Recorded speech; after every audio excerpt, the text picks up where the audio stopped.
Hello everyone, good evening, welcome back to our channel. তো তোমাদের বলেছিলাম অ্যানিভার্সারির দিন যে একদিন যাব, অ্যানিভার্সারি তো সেলিব্রেট করতে হবে না, তো যাব হচ্ছে আজকে ডিনারে।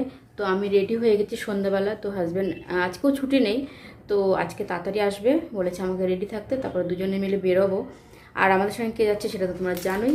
তো এর শাড়িটা পরেছে আজকে, ব্ল্যাক শাড়িটা কেমন লাগছে যেন এখন পুরোপুরি হয়নি কমপ্লিট। তো মা যেই কানেরটা পাঠিয়েছে সেটা এটার সঙ্গে পরবো, তো এটার সঙ্গে এটা ভালোই লাগবে মনে হচ্ছে। তো এই হচ্ছে রেডি, এখনও পুরোপুরি হয়নি, তার জন্য একটু ব্লগটা শুরু করে নিলাম। এখন হাজব্যান্ড আসেনি, তো আসুক, রেডি হই, তারপরে একবার পুরো লুকটা তোমাদের সঙ্গে শেয়ার করি। বান্ধবী যে ব্যাগটা দিয়েছে, বা আজকে হচ্ছে ওই ব্যাগটা নিয়ে যাবো, এই শাড়িটার সঙ্গে ভালো লাগবে। তো চলো এখন আমি রেডি হই। উনি চলে এসছে, এখন আমি ফ্রেশ ট্রেশ হবে, রেডি হবে, তারপর দুজনের একবারে লুক তোমাদের সঙ্গে শেয়ার করছি। আমাকে কেমন লাগছে এদিকে তাকিয়ে বলো। ভালো, অনেক ভালো। কেমন লাগছে আমাকে বললে এসে। বড়লোক বড়লোক। এদিকে তাকিয়ে বলো। বড়লোক লাগছে। ইয়েস। তা বড়লোক লাগতে তো দাও না, তুমি শাড়ি তো পরতে দাও না, তার জন্য যেন তুমি গরিব লাগি সবসময়। হ্যাঁ হাসছে। তো চলো একবারে লুকটা শেয়ার করছি পরে দুজনে। তো আমরা দুজনে রেডি হয়ে গেছি, আর এই ইয়ারিংটা পরেছি আমি, ভালো হয়েছে। আর উনি পরেছে এই ফর্মাল শার্ট পরেছে আজকে। ফর্মাল নেই, সেমি ফর্মাল, সেমি ক্যাজুয়াল। হ্যাঁ তো এটা পরেছে, কেননা আমার শাড়ির সঙ্গে ম্যাচ করতে হবে। তো অনেক দিন পর আজকে ফুল স্লিভ শার্ট পরলো।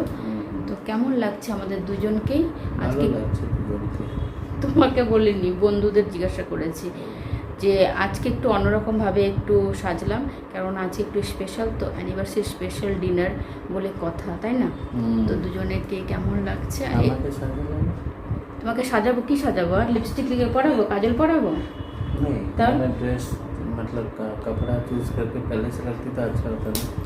তো তোমার তো তারপর পছন্দ হতো না, আমি যদি বের করে রাখতাম, তারপরে তো তুমি তোমার মতন করে পড়তো। আমি আমারটাই আমি নিজে পছন্দ করে পড়ি না, তোমাকে জিজ্ঞাসা করে তুমি তো কালকে রাত তোমার এটা সিলেক্ট করে দিয়েছো, তারপরে আবার আমারটা আমি তোমারটা বের করে রাখবো।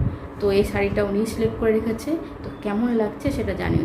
চলো আমরা এখন বেরোই, আর কোথায় যাচ্ছি সেটা তোমাদের রাস্তায় যেতে যেতে হাই তুলছে রাস্তা যেতে যেতে বলছি। আর রাস্তায় মনে করতে পারবো না ভিডিও, কেননা প্রচণ্ড ট্রাফিক, অফিস টাইম এখন। তো একবারে যেখানে যাচ্ছি, আমরা যাচ্ছি ইন্দিরানগর। আর যারা আশেপাশে বাঙালি আমার ব্লগ দেখো, তারা বাঙালি খাবার, যদি অথেন্টিক বাঙালি খাবার খেতে চাও রেস্টুরেন্ট, তো সেখানেই যাচ্ছি আমরা। তো সেই জায়গাটা হচ্ছে ইন্দিরানগরের এসপ্ল্যান্ডে। তো খুবই মানে একটাই আছে ব্যাঙ্গালোরে, কিন্তু খুব ভালো, অ্যাম্বিয়েন্সটাও খুব ভালো। তো তোমাদের গিয়ে তো দেখাচ্ছি। তো চলো আমরা এখন বেরোচ্ছি। আর আজকে নেব বান্ধবীর দেওয়া ব্যাগটা রেখেছি রুমে, তো তোমাদের দেখাই। এই যে তো এই ব্যাগটা নিচ্ছি, তো এখন বেরোচ্ছি। চলো ধরো একটুখানি, চলো। আমরা পৌঁছে গেছি, পায়েলরা এখনো আসেনি, ওদের জন্য অপেক্ষা করছি। ওই যে ওপরে দেখতে পাচ্ছ, ওপরে যাব। আর তোমাদের ব্যাগ ক্যামেরা একটু দেখিয়ে দিই চারপাশটা। তো এই যে লেখা আছে এসপ্ল্যান্ডে, দেখে নাও। এখানেও না, এটার নিচেটা চাউমিন, আর এই যে ওপরে হচ্ছে এসপ্ল্যান্ডে। ওরা আসুক তারপরে যাব। উনি এখানে মোবাইল দেখা শুরু করে দিয়েছে। এই পার্কিং হচ্ছে অপোজিটে, এই যে রোডের অপোজিটে উনি গেছে এখানে পার্কিং করতে। পায়েলরা আসতে এখন অনেকটাই টাইম লাগবে, তো আমরা একটু ওপরে গিয়ে বসি ততক্ষণ। তো আমরা চলে এসেছি ওপরে। হ্যাঁ, তো ওপরে চলে এসেছি আমরা। এবার একটু দেখাও আমাকে পুরোটা।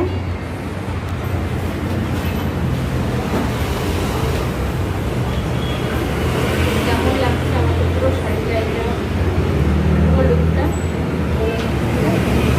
ওনার লুকটা। পায়েলরা যতক্ষণে আসেনি ততক্ষণে একটুখানি ভেতরে গিয়ে বসলাম। বাইরেটাও বসা যায়, বাইরেটা ভিউটা বেশি ভালো পাওয়া যায়, কিন্তু বাইরেটা না এসি নেই, ফ্যান আছে কিন্তু এসি নেই, ভেতরটা এসি আছে, তাই আমরা একটু ভেতরটাই বসলাম। পায়েলরা এসছে এতক্ষণ, ভালো লাগছে পায়েলরা। আর কুন্ডু গাছে পার্কিং করতে আসতে দেখাচ্ছি। এবার মাছ দাও কানেরটা করেছে, ভালো লাগছে। এই এটার না ভুজিটা মাঝখানে তার জন্য নিচে থাকলেও হতো, ভালো হতো। আর ওই যে গুড্ডু, পায়েলরা আসার পর তো আমরা অর্ডার দিয়ে দিয়েছিলাম। তো স্টার্টারে ছিল এইটা এটা হচ্ছে ফিশ কবিরাজি। তো এখানে দুটো দেখতে পাচ্ছ, দুটো তো অর্ডার করেছি। আর এই যে পায়েল আমাদের মানে ওরা আমাদের দুজনকে গিফট দিয়েছে। তো কোনো কিছু কিনে দেয়নি, টাকা দিয়ে দিয়েছে, বলেছে মানে নিজের ইচ্ছা মতো কিছু কিনে নিতে। তো আমরা এখনও কিনিনি, যখন কিনবো তখন তো তোমাদের সঙ্গে শেয়ার করবোই। তো ফিশ কভারেজিটা নিয়েছিলাম, আর ওটা খুবই ভালো ছিল টেস্ট। আর একটু চারিপাশটা দেখিয়ে দিচ্ছি তোমাদের, অ্যাম্বিয়েন্সটা খুবই ভালো ছিল। কবিরাজটা এতই ভালো ছিল, ওটা খাওয়ার পরে ওনারা আর একটা অর্ডার করেছে। তো উনি আর গুড্ডু আবার খেয়েছে দুজনে। তো আমাদের এখানে আবার মেন কোর্স চলে এসছে। আর এখানে কিন্তু ভয়েস ওভার দিয়েছি, কেননা এখানে বাংলা গানের মিউজিকগুলো চলছিল, তো তার জন্য। যেহেতু এটা বাঙালি রেস্টুরেন্ট, তো এখানে সমস্ত কিছুই দেখতেই পাচ্ছ, অথেন্টিক বেঙ্গলি সব খাবারগুলো পাওয়া যাচ্ছে। এটা হচ্ছে মটন কষা, কিন্তু মটন কষাটা এখানে দিয়েছে বলে আমি একটু সরিয়ে দিতে বললাম, কেননা আমি আর পায়েল দুজনের একজনও খাই না। তো এটা গুড্ডু আর উনি খাবে, গুড্ডুর জন্যই মেন অর্ডার করেছে, উনি একটু খাবে এখান থেকে। তো একদম বললাম ওইখানে সরিয়ে দিয়েছি। আর ডাব চিংড়িটা দেখতে পাচ্ছ, এখানে সব থেকে বেশি বিশেষ স্পেশালিটি হচ্ছে ডাব চিংড়ি, আর এটা হচ্ছে দই কাতলা। আর যে কচুরিটা দেখতে পাচ্ছ, ওইটা কিন্তু নর্মাল কচুরি না, ওইটা ছিল মাছের কচুরি। এই প্রথম মানে মাছের কচুরি আমি দেখলাম, আমি খাইনি ওইটা, বিশেষ করে ওনার পছন্দ হয়েছে রেসিপিটা, মানে মেনুর মধ্যে মাছের কচুরি দেখে, তাই উনি ওইটা অর্ডার করেছে। আর এখানে সার্ভিসটা খুবই ভালো। আর এই যে ডাব চিংড়িটা, যে চিংড়ি মাছগুলো অনেক বড় বড় ছিল, আর ওই গ্রেভিটা দারুণ ছিল খেতে, মানে সব কিছুই ভালো ছিল খেতে। আর তোমরা যদি আসতে চাও আসতে পারো, কিন্তু এখানের খাবারগুলো একটু বেশি এক্সপেন্সিভ। যে কোনো মানে একটু এরকম ওকেশনে তো খাওয়াই যায় বছরে এক দুবার। তো ভালোই লেগেছে এসে, সবারই ভালো লেগেছে। আর শেষে আমরা ডেজার্ট নিয়েছি বেকড রসগোল্লা। তো বেকড রসগোল্লা খেয়ে আমরা এখান থেকে একটু ফটো তুলে এখানে চলে এসেছি নিচে, মানে বাইরে চলে এসে একটু বসে গল্প করে একটু ফটো তুলে, এখানের ভিউটা ভালো ছিল। তো তো এখানের ভিউটার সঙ্গে একটা দুটো ফটো তুলে পায়েলরা এখন পোজ ডিসাইড করছিল যে কোন পোজে ওরা ফটো তুলবে। তো সেটা ডিসাইড করতে তারপরে আমরা একটা দুটো ফটো তুলে চলে এসেছি বাড়িতে। আর তোমাদের বাইরে থেকেও একবার দেখিয়ে দিচ্ছি, এই যে এটা হচ্ছে রেস্টুরেন্টটা। তোমরা যদি কেউ দেখে থাকো তাহলে আসার ইচ্ছা, তোমাদের স্পেশাল দিনে আসতেই পারো। তো চলো এবার বাড়ি গিয়ে আবার কন্টিনিউ করছি। এই যে আমরা এখনই আসলাম, আর আমাদের ডিনারটা কেমন লাগলো জানিও কিন্তু, ঠিক আছে? তো আজকে ভিডিওটা এখানে শেষ করছি। যদি কিছু ভালো লেগে থাকে তাহলে লাইক শেয়ার কমেন্ট আর সাবস্ক্রাইব করবেন, ঠিক আছে? Tata, bye bye, good night.